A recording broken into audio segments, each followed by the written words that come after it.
नमस्कार दोस्तों, मेरा नाम है दीक्षा वाजपेयी। दीक्षा अकेडमी में एक बार फिर से आपका बहुत बहुत स्वागत है। चलिए शुरू करते हैं आज की क्लास, जो कि है CHSL का, जिसमें हम लोग पेपर डिस्कशन कर रहे हैं। 14 अक्टूबर की फर्स्ट शिफ्ट हम लोग डिस्कस करने जा रहे हैं।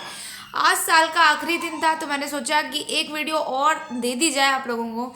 और फिर से कल से स्टार्ट हो ही रहा है 2 बजे से, ठीक है। लाइव नहीं पढ़ा रही हूँ, पढ़ाऊँगी मैं ऐसे ही, लेकिन 2 बजे रेगुलर वीडियो आएगी, ठीक है। तो चलिए वीडियो शुरू करते हैं बिना किसी देरी के। और मैं अपने आप को यहाँ इधर नीचे कहीं साइड में खिसका लेती हूँ, ठीक है। और थोड़ा सा छोटा कर लेती हूँ। Is it sufficient? यस। तो देखिए यहाँ पे लिखा है भारती टोल्ड मी। देखो क्या बनाना है हमको, डायरेक्ट स्पीच बनानी है। यहाँ पर आप देख सकते हैं सब कुछ दिख रहा है। Bharti told Rakesh to call her when he reach there. अरे भाई, इतने दिन बाद तक पढ़ा चुके हैं हम लोग, तो इतनी बात तो हम लोग समझ ही चुके हैं कि अभी जब भी ये आपको रीच्ड दिख जाए, तो रीच्ड मतलब क्या है, पास्ट टेंस लगा हुआ है। पास्ट टेंस यानी कि हमको प्रेजेंट ढूंढना है। हैव रीच नहीं होगा, आर रीचिंग नहीं होगा, यू रीच, ये वाला रीच्ड भी नहीं होगा। आप ऑप्शन नंबर 3 से हो जाएगा, है ना। सिर्फ हमें प्रेजेंट देखना है। सिंपल प्रेजेंट को सिंपल पास्ट में चेंज करते हैं, डायरेक्ट से इनडायरेक्ट बनाते समय, ठीक है। आपको कुछ भी देके पूछ सकता है, हो सकता है कभी कभी वो आपसे बोले कि डायरेक्ट से इनडायरेक्ट बनाओ, और कभी कभी बोलेगा कि इनडायरेक्ट से डायरेक्ट बनाओ। तो आपको दोनों के लिए रेडी रहना है, ठीक है। ऑप्शन नंबर 3 इसका करेक्ट आंसर रहेगा। चलिए अगले क्वेश्चन पे आ जाते हैं। Around 100 dash across the world participated in the conference. अभी देखिए कॉन्फ्रेंस में पार्टिसिपेट करना है। सबसे पहली बात तो यहाँ पे है 100 के बाद देखिए जो भी ये न्यूमेरिकल एडजेक्टिव है, इसके बाद जो भी नाउन आएगा वो प्लूरल होना चाहिए, ठीक है। जो भी नाउन होगा वो कौन सा होगा, वो प्लूरल होगा, ठीक। अभी तो इसके अंदर हमने 2 ऑप्शन तो एलिमिनेट कर लिए, that is clever and intelligent, ठीक है। Around 100 dash across. अब कौन आए होंगे कॉन्फ्रेंस में? टैलेंट्स तो आए नहीं होंगे। टैलेंट तो किसी व्यक्ति के अंदर का होता है ना, इनबॉर्न टैलेंट होता है। तो कोई डेलीगेट्स आए होंगे। डेलीगेट्स कौन होते हैं? जो पार्टिसिपेट करते हैं, सकते हैं, ठीक है। तो यहाँ पर ऑप्शन नंबर 3 से ही हो जाएगा। टैलेंट्स यहाँ पर ऑप्शन एलिमिनेट हो जाएगा, क्योंकि कॉन्फ्रेंस में जाने के लिए टैलेंट को तो कोई इन्वाइट नहीं करेगा। भैया तुम्हारे पार्टी है तो तुम टैलेंट को इन्वाइट करोगे? नहीं करोगे ना। तो इसलिए ऑप्शन नंबर 3 इसका करेक्ट आंसर हो जाएगा। थर्ड ऑप्शन में चलते हैं। To restart his cash trapped. अब देखो कैश ट्रैप्ड मतलब ये भी एक तरीके का इडियम है, समझ लीजिए। कैश ट्रैप्ड मतलब होता है, ये जो लिखा है ना word cash trapped, cash trapped का मतलब होता है जब आपके पास प्रॉपर जो अमाउंट है वो ना हो, है ना, प्रॉपर मनी ना हो। देखिए आगे लोन की बात हो रही है, बैंक लोन की बात हो रही है। तो बैंक लोन आदमी कब लेगा? जब उसके पास प्रॉपर पैसा नहीं होगा, है ना। तो to restart his cash trapped company, जो उसके पास पर्याप्त धन वाली, बिना धन वाली कंपनी थी, he decided to apply for a bank loan. उसने डिसाइड किया कि वो क्या करेगा, बैंक लोन के लिए अप्लाई कर देगा, ठीक है। इसमें क्या बताना है, वन वर्ड है क्या, ईडियम है? Is this idiom? ओके, ये कैश ट्रैप के बारे में बताना था। इसमें हमें कैश ट्रैप के बारे में बताना है। तो इसमें क्या हो जाएगा, इम्प्रूविंग। इम्प्रूविंग तो नहीं होगा, सुधार नहीं किया जा रहा है। एक्सपेंड भी नहीं कर रहे हैं और एक्सपेंसिव भी नहीं कर रहे हैं। यहाँ पर इम्पोवराइज्ड। इम्पोवराइज्ड मतलब क्या होता है, मतलब गरीबी एक तरीके से, है ना। तो यहाँ पर हो जाएगा इम्पोवराइज्ड कैश ट्रैप्ड कंपनी, ठीक है। जिसके पास पैसा ना हो, पर्याप्त धन ना हो, उसको बोल देंगे इम्पोवराइज्ड। पोवराइज्ड मतलब खूब सारा पैसा, इम्पोवराइज्ड नहीं है, ठीक है। चलिए अगले क्वेश्चन पे बात करते हैं। अगर मैं बहुत जल्दी पढ़ाती हूँ तो आप प्लीज़ मुझे कमेंट सेक्शन में ज़रूर बताइएगा, ठीक है। और आजकल मेरा थोड़ा स्लिप ऑफ द टंग भी हो रहा है, तो प्लीज़ आप लोग मुझे बताइएगा अगर कोई पार्ट आपको ना समझ में आ रहा हो, कोई प्रॉब्लम हो रहा हो, कोई इशू हो रहा हो, आप नीचे कमेंट सेक्शन में ज़रूर बता सकते हैं। वीडियो को बीच बीच में बोल देती हूँ मैं, लाइक ज़रूर कर देना, ठीक है। Geetanjali did not had school yesterday because it was a second Saturday. अब देखो यहाँ पर हमको एरर बतानी है। मैंने हमेशा बोला है सबसे पहले सब्जेक्ट देखो, फिर आप वर्ब देखो। सब्जेक्ट मैंने देखा गीतांजलि है, ठीक है, सिंगुलर है, कोई दिक्कत नहीं है। इसके बाद में जो इसमें वर्ब लगी है पास्ट में आई है, डिड नॉट हैड। अब देखिए मैं आपको बता देती हूँ, जिनको पता है अच्छी बात है। ये जो हैड लिखा है ना, ये हैव की 3rd फॉर्म होती है, ठीक है। तो ये बात ध्यान रखिएगा, हैव की 3rd फॉर्म जो होती है हैड होती है। जबकि हमें अच्छे से पता है कि डू, डज और डिड के साथ हमेशा वर्ब की 1st फॉर्म आती है ना, वर्ब की 1st फॉर्म आती है। तो वर्ब की 1st फॉर्म को यूज करने के लिए हमें क्या लाना पड़ेगा, यहाँ पर हैव लाना पड़ेगा। ये हैड जो है वो गलत लिखा हुआ है, यहाँ पर हैव हो जाएगा। तो दैट इज यहाँ पर डिड नॉट हैव हो जाएगा, ठीक है। Did not have school yesterday because it was a second yesterday, ठीक है। तो ऑप्शन नंबर बी इसका सही आंसर हो जाएगा। चलिए अभी आ गया है हमारा फेवरेट पार्ट, दैट इज जो कि है हमारा क्लोज टेस्ट पढ़ते हैं प्यार से। Champaner Pavagadh archaeological park a UNESCO world heritage site is located. देखो लोकेटेड, कहीं पे कोई चीज़ सिचुएटेड होती है, कहीं है पर है, तो उसके लिए हम लोकेटेड या सिचुएटेड लगाते हैं। सिचुएटेड इन या located in Panchmahal district in Gujarat, Gujarat में स्थित है, ठीक है। ये चंपानेर जो है।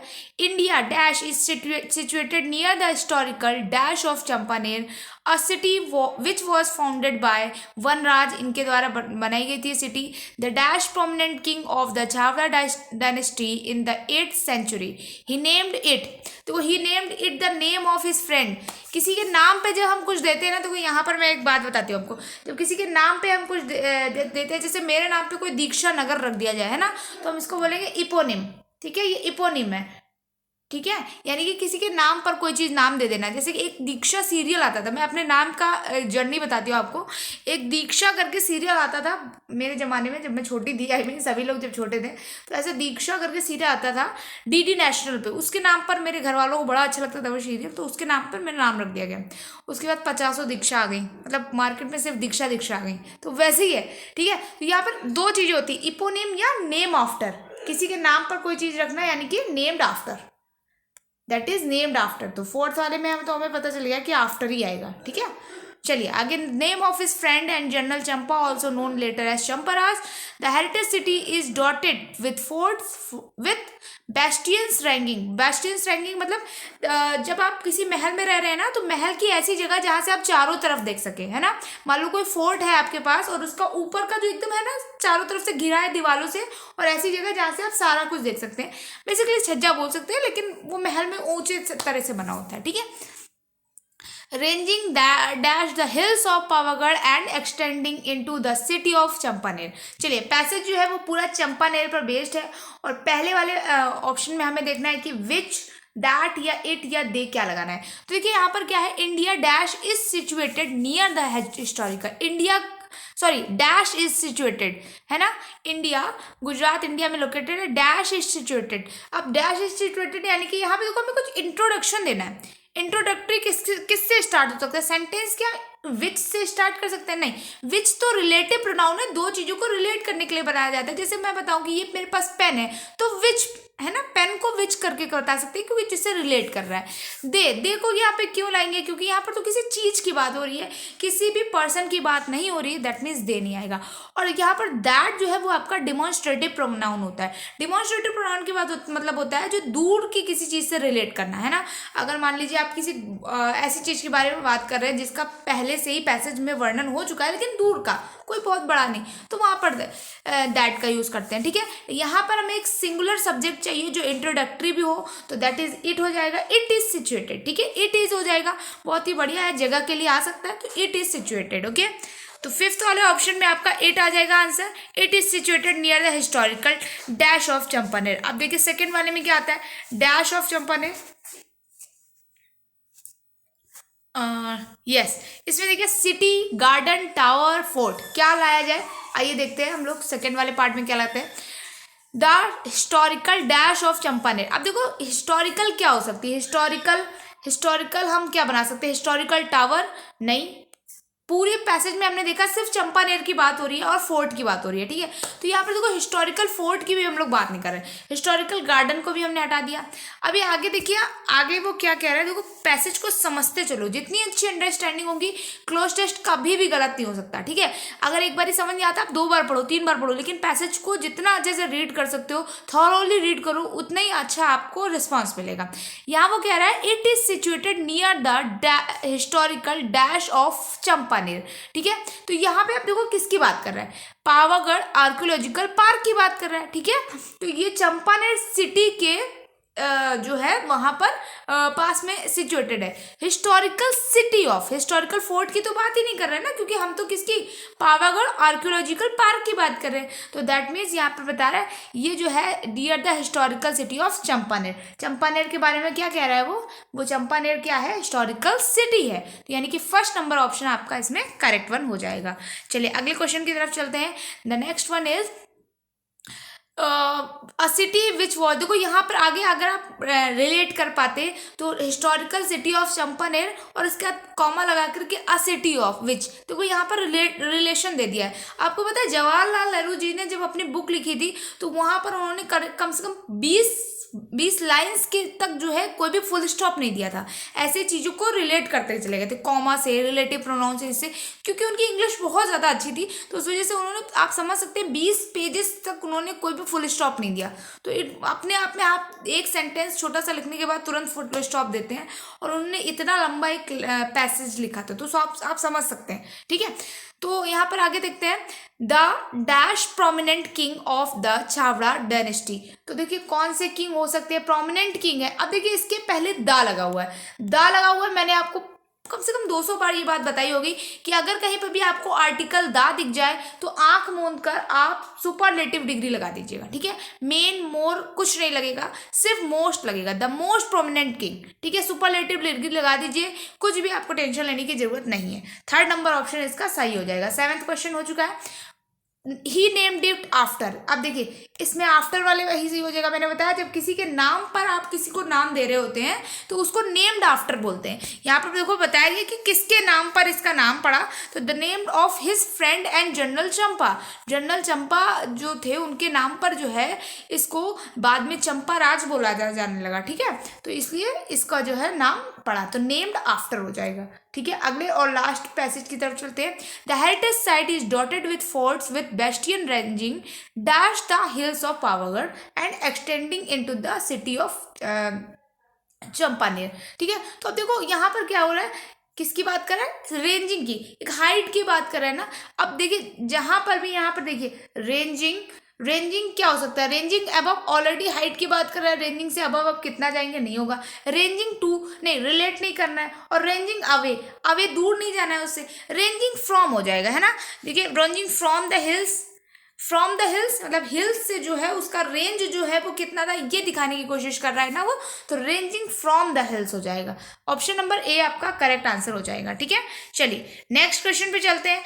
ओहो, सिनोनिम बताना है आपको, ठीक है। मैंडिबल मतलब होता है समथिंग चबाना, च्यू करना, ठीक है, टू च्यू।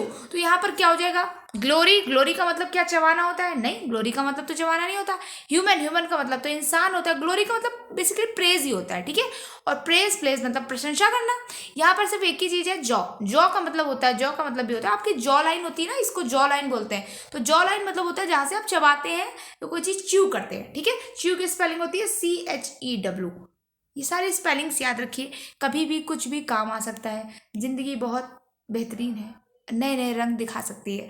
कि according to experts some sectors remain dash during these difficult times including bank and financial services, FMCG, food and technology. अब देखो यहाँ पर अगर भले तुमको पूरी लाइन का मतलब कुछ नहीं समझ में आया, अगर तुम्हें ऑप्शन का मतलब आता है ना तो तुम कर ले जाओगे। तो कोई यहाँ पर बैंक से कुछ लेना देना है, मुझे इतना समझ में आ रहा है, ठीक है। मुझे नहीं समझ में आया ऊपर क्या लिखा है, ठीक है, मैं छोड़ देती हूँ, ठीक है। रिपेग्नेंट मतलब होता है पछतावा होना, जब किसी का रिमोर्सफुल है ना, किसी बात पे आपको पछतावा हो रहा है तो आप क्या होते हैं, रिमोर्सफुल, ठीक है। सॉरी, रिपेंटेंट ये लिखा है, ये जो है इसका मतलब होता है रिमोर्सफुल, ठीक है, किसी चीज पे पछताना।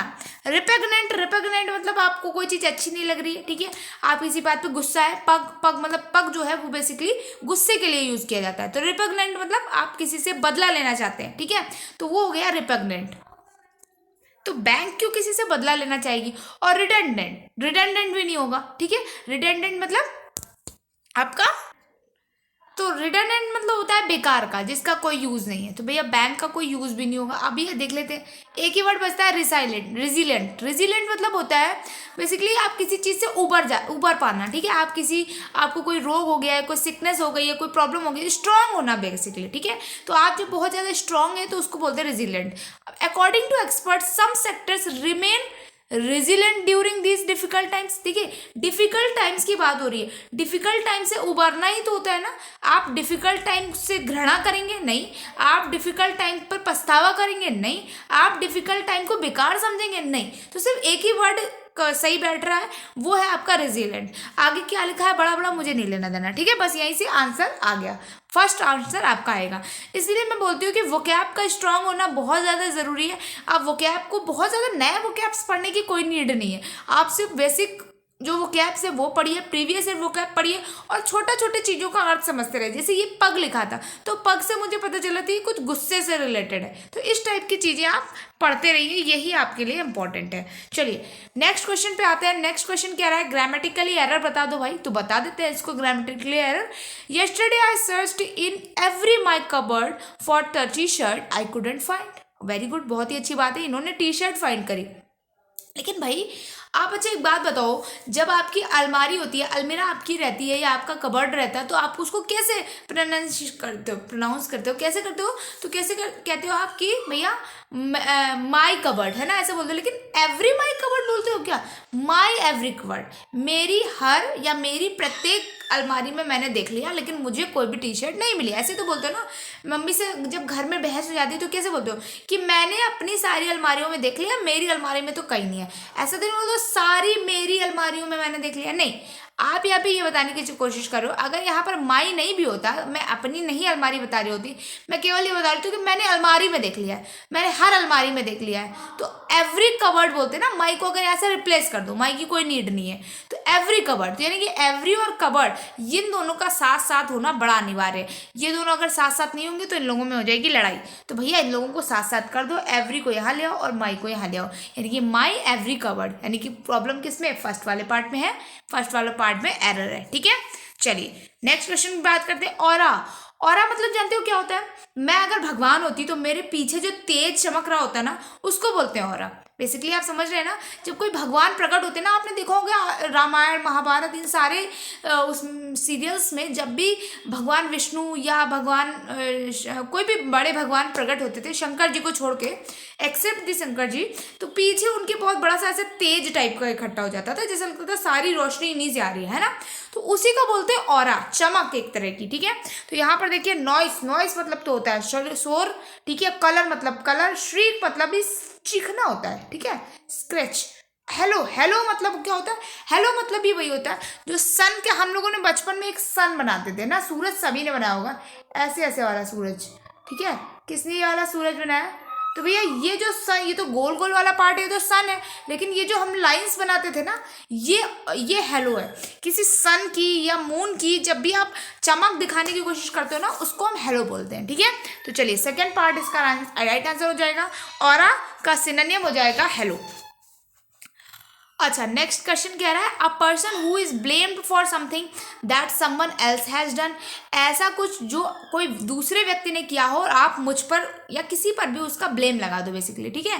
जैसे एसएससी करती है, एसएससी क्या करती है, दूसरों पर ब्लेम लगा देती है, साइट नहीं चल रही है, नेटवर्क एरर है, फॉर्म नहीं भर पाएगा, ब्ला ब्ला ब्ला, तो वही चीज़ है, उसको क्या बोलते हैं, स्केप गोट बोलते हैं। देखो स्केप गोट कहाँ दिया, यस फोर्थ ऑप्शन में दिया है स्केप गोट, ठीक है।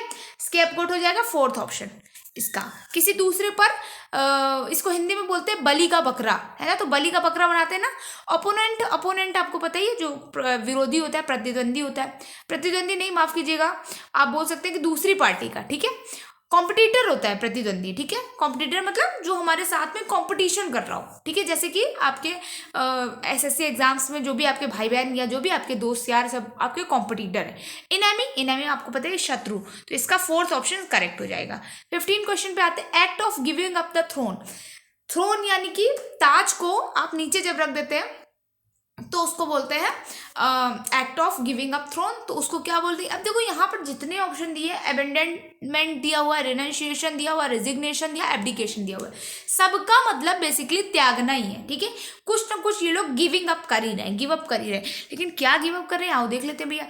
एबेंडेंट मतलब होता है, ये भी त्यागना होता है, लेकिन ऐसा कुछ त्याग देना जिसको आप परमानेंटली त्याग दो, ठीक है। आप उसको फिर वापस नहीं मांगना चाहते हो, आप बोलो कि भैया ले जाओ इसको यहाँ से, मुझे नहीं चाहिए ये, ठीक है। तो उसको बोलते हैं, जैसे अपनी कोई बुरी आदत, वो अगर आप पूरी तरह से त्याग देते हैं तो आप उसको क्या बोलते हैं, अबेंडनमेंट बोलते हैं।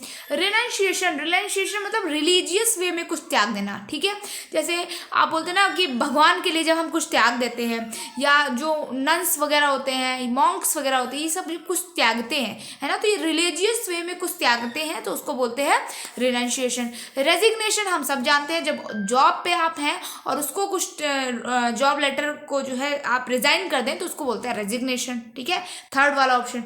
और फोर्थ वाला ऑप्शन जो होता है वो बेसिकली क्या होता है, जब राजा या रानी जो है अपना थ्रोन त्याग देते हैं, अपनी राजगद्दी से त्याग देते हैं तो उसको बोलते हैं एब्डिकेशन। इसीलिए मैं बोलती हूँ कि पूरा पढ़ना बड़ा अनिवार्य है। पता, अगर आपने केवल सभी का मतलब त्यागना पढ़ा था तो आप यहाँ पे 100% कंफ्यूज होने वाले थे कि भैया कौन सा वाला त्यागना है, या तो सबका मतलब त्यागना है, कौन सा त्यागना है ना, तो इसलिए हमेशा पूरा पढ़ें। चलिए अगले क्वेश्चन पे पढ़ते हैं। अगला क्वेश्चन 16 कह रहा है एंटोनियम बता दीजिए, तो बता देते हैं रेस्पॉन्सिबल। रेस्पॉन्सिबल का मतलब होता है जिसके ऊपर जिम्मेदारियां हो, ठीक है, तो इसका मतलब होगा जो जिम्मेदारी ना लेना चाहता हो। लेकिन देखो एसएससी ने कितना अच्छा खेल किया है, अनरिस्पॉन्सिबल, इलरिस्पॉन्सिबल, इररिस्पॉन्सिबल और डिसरिस्पॉन्सिबल, इसलिए उसे सारे ही जो है ऐसे वर्ड्स दे रखे हैं जिसमें आप कंफ्यूज हो जाए। तो देखो डिस और डिसरिस्पॉन्सिबल और ये अनरिस्पॉन्सिबल तो होगा नहीं, ठीक है, क्यों नहीं होगा, क्योंकि मैं बता देती हूँ जो नॉर्मल अपोजिट बनते हैं ना वो इसी से बनते हैं। और कुछ ऐसे यूनिक वर्ड्स होते हैं जैसे मॉरल, तो मॉरल का हम क्या बनाते हैं, इमोरल, है ना। और अगर इसी तरह से लाइक का डिसलाइक, तो हर एक वर्ड का अलग तरीके से हम एंटोनियम बनाते हैं। ऐसा जरूरी नहीं है, कोई फिक्स नहीं है कि किसी भी वर्ड का डिस से ही बनेगा या अन से ही बनेगा, ठीक है।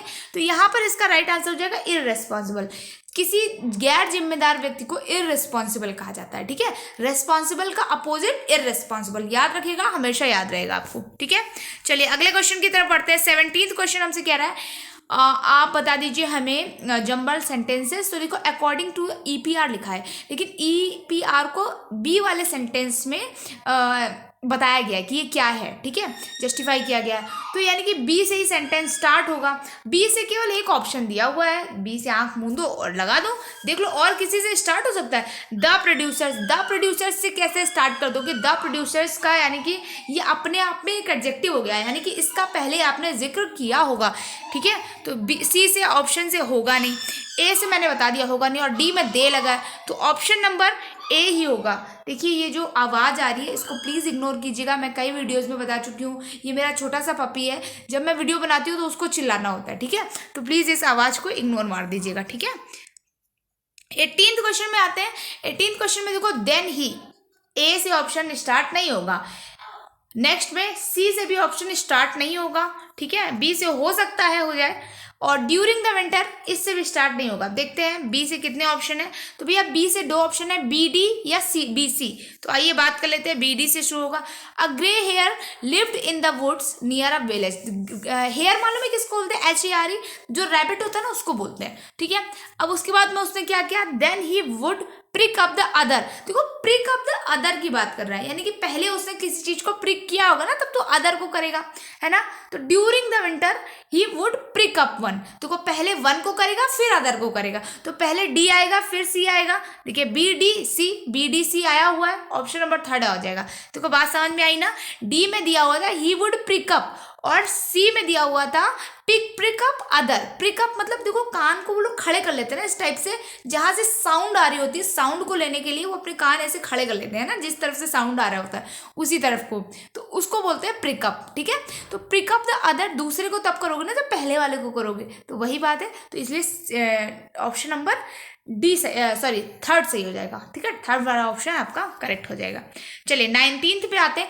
पुल योर सेल्फ टुगेदर, अपने आप को बिल्कुल धक्का दे देना किसी काम को करने के लिए। तो बी फ्रेंडली, नहीं फ्रेंडली तो नहीं होना है, रिगेन हो जाएगा, रिगेन कंपोजर, किसी चीज को दोबारा से कंपोज करना, ठीक है, कंपोजर रिगेन कंपोजर हो जाएगा, ठीक है। चलिए अगले क्वेश्चन पे आते हैं। अगला क्वेश्चन हमसे कह रहा है कि भैया इसका पैसिव वॉइस बता दो। क्यों नहीं बताएंगे भैया, तुम्ही को बताने के लिए आए हैं हम पैसिव वॉइस। चलिए क्या कह रहा है, Sujata shared the results of, shared लगा है, पास्ट टेंस है, यानी कि वॉज शेयर्ड या वर शेयर्ड आएगा। अब देख लेते हैं कहाँ पर वॉज शेयर्ड और वर शेयर्ड है। पहले वाले में केवल कलीग शेयर्ड लिखा हुआ है, गलत हो जाएगा। सेकंड वाले में आर बीइंग शेयर्ड लिखा है, गलत हो जाएगा, ठीक है। अब सेकेंड थर्ड वाले में कैन बी शेयर्ड लिखा है, गलत हो जाएगा। सिर्फ एक ही आंसर सही है, that is were shared. Fourth वाला कुछ देखने की जरूरत नहीं है, कहाँ सब्जेक्ट है कहाँ ऑब्जेक्ट है, भाड़ में जाए। हमें तो चार ऑप्शन भैया, देखो मैं जब पढ़ती थी तो मुझे ऐसा लगता था कि ये चार ऑप्शन सिर्फ एसएससी ने मजाक करने के लिए तो दिए नहीं है, इनमें से छांटने के लिए दिए हैं, टाइम बचाने के लिए दिए हैं, है ना, इस ऑप्शन को मैथ में लगाने के लिए दिए हैं। तो आप बस जल्दी से अपना टाइम बचाइए और आगे बढ़िए। टाइम को किल मत कीजिए कि अरे ये नहीं होगा वो हो सकता है, ऐसा मत कीजिए। यहाँ पर हमको एरर बतानी है। The firing of the missile not only killed, ओहो नॉट ओनली आ गया, जैसे ही नॉट ओनली आ जाए आगे सेंटेंस भी मत पढ़ो, बट ऑल्सो कहीं दिखना चाहिए। बट ऑल्सो नहीं दिख रहा है, एंड ऑल्सो दिख रहा है, गलती पकड़ में आ गई भैया। आ गई कि नहीं आ गई? देखो मैंने बताया था ये चार कंजक्शन होते हैं, इनको हमेशा याद रखो, इनसे एक आध एरर मिल ही जाती है। बोथ और एंड का कॉम्बिनेशन चलता है, ठीक है। आइदर और का कॉम्बिनेशन चलता है, यानी कि अगर कहीं आइदर दिखा है तो वहां पर आपको और जरूर दिखना चाहिए, ठीक है। आइदर ऑफ नहीं, आइदर अगर कहीं दिखा है तो, इधर दिखा है तो, नीदर नीदर दिख गया है तो नीदर के साथ नॉर जरूर दिखना चाहिए। इन दो लोगों को, इन लोग अगर नहीं दिख रहे हैं तो ये कुछ ना कुछ गड़बड़ी है। और अगर आपको नॉट ओनली कहीं दिखा है तो वहां पर आपको बट ऑल्सो कहीं ना कहीं दिखना जरूर चाहिए, भले स्प्लिट होके दिखाओ लेकिन लिखा जरूर हो। तो यहाँ पर बट ऑल्सो नहीं लिखा है, यानी कि फर्स्ट वाले सेंटेंस में ही गलती हो जाएगी, एंड को हटा करके हम बट ऑल्सो लिख देंगे, ठीक है। चलिए नीट, नीट मतलब इतना इजी, देखो पेपर देखा, पेपर देखिए आप, पेपर का लेवल देख रहे हैं। नीट का मतलब होता है साफ सुथरा, बताना क्या है हमको, एंटोनियम। बस यहाँ से आप खेल देख सकते हैं। नीट का मतलब होता है साफ सुथरा, क्लियर तो नहीं होगा ना। मैसी, मैसी मतलब होता है एकदम गंदा संदा कमरा, ठीक है, तो उसको बोलते हैं मैसी। तो ये सेकेंड वाला ऑप्शन हो जाएगा, एंटोनियम बताना था हमको, तो नीट का हो जाएगा मैसी, ठीक है। चलिए अगले क्वेश्चन पे चलते हैं। 23 पे आगे हम लोग इनकरेक्ट स्पेलिंग बतानी है। बेलीग्रेंट मतलब होता है लड़ाकू, बिल्कुल सही स्पेलिंग लिखी है, ये भी स्पेलिंग सही लिखी है। फॉर्मेटिकल, ठीक है। ट्रोसो, ट्रोसो भी स्पेलिंग सही लिखी है। ट्रोसो मतलब पता है क्या होता है? ट्रोसो मतलब होता है जब कोई लड़की नई नलवई से शादी करके जाती है ना, तो वो जो भी अपने साथ सामान ले जाती है उसको ट्रोसो बोलते हैं, ठीक है। चलिए अगले क्वेश्चन पे चलते हैं। अगला सवाल क्या रहा है, टुमल्टुअस। टुमल्टुअस मतलब देखो ये जो डबल टी लगा है ना, ये नहीं होता टुमल्टुअस में, ठीक है, टुमल्टुअस होता है केवल, ओके। तो जो बोलोगे वही लिखोगे। तो टुमल्टुअस मतलब होता है नॉइजी, तो देखो टुमुल, टुमुल बोल दिया मैंने, टुमुल टुअस, तो टुअस में TUOUS, ठीक है। टुमुल्टुअस, टुमुल्टुअस मतलब क्या हो जाता है, जो बहुत नॉइजी है, शोरगुल भरा है, हल्ला हो रहा है, उसको बोलते हैं टुमुल्टुअस। 24 की बात करते हैं, तो वो करेक्ट स्पेलिंग बतानी है, हमेशा ध्यान रखिए, इनकरेक्ट के चक्कर में गलत मत करके आना, ठीक है। तो वो विटनेस सही लिखी हुई, एक ही सही लिखी हुई है। विम्पर, विम्पर का होता है WHIMPER, विम्पर, ठीक है। वेल्थ, वेल्थ तो हमें पता ही, बचपन से पढ़ते चले आ रहे हैं। धन, धान है ना, WEALTH है, क्या वो कहावत भी थी। और विजडम, विजडम भी पढ़ते चले आ रहे हैं, DOM होता है ना, विजडम, दैट इज विजडम। ये जितना कुछ बताती हूँ ना, इनको कहीं नोट डाउन जरूर कर लेना, ऐसे वीडियो के सहारे मत रहा करो। तो फर्स्ट ऑप्शन इसका सही हो जाएगा, विटनेस की स्पेलिंग बिल्कुल सही लिखी हुई है। लास्ट क्वेश्चन पे आ चुके हैं, एरर बताना है। Despite of tiredness Meena went into the kitchen to make some dinner for the children. देखो डेस्पाइट, अभी कल ही वाले में मतलब जो लास्ट टाइम पढ़ाया था उसमें बताया था कि डेस्पाइट के साथ कोई भी प्रपोजिशन नहीं आती है, बल्कि इंस्पाइट के साथ आती है, ठीक है। तो आप चाहो तो यहाँ पे इंस्पाइट लगा दो, और चाहे डेस्पाइट के साथ प्रपोजिशन हटा दो, दो में से कुछ कर सकते हो, इंस्पाइट ऑफ, के बावजूद, ठीक है। तो कौन से में पार्ट में एरर हो जाएगी, सेकेंड पार्ट में आपकी एरर हो जाएगी, डेस्पाइट ऑफ नहीं होता है, ठीक है। तो आज के लिए गाइज इतना ही। अगर आपको ये सेशन पसंद आया हो तो ज़रूर से वीडियो को लाइक कर देना, ठीक है। ये मेरे टेलीग्राम चैनल के ग्रुप के नेम है, अगर आप नया वीडियो देख रहे हैं, यहाँ से आपको PDF वगैरह प्रोवाइड कराई जाती है और काफ़ी सारी अच्छी चीज़ें कराई जाती हैं, तो आप यहाँ पे ज़रूर जुड़ जाइए। वीडियो को लाइक ज़रूर कर देना, चैनल को सब्सक्राइब भी कर लेना, और happy new year in advance आप सभी को, ठीक है। आपका ये जो साल है आने वाला, ये बहुत बहुत शुभ हो, और आप सभी जो है एक बढ़िया सफल नौकरी लेकर के एक सफल जो है सक्सेसफुल इंसान बने, और हमेशा मुझे याद रखें, ठीक है। चलिए मिलते हैं नेक्स्ट वीडियो में, तब तक के लिए बाय बाय, टेक केयर, अपना ख्याल रखें।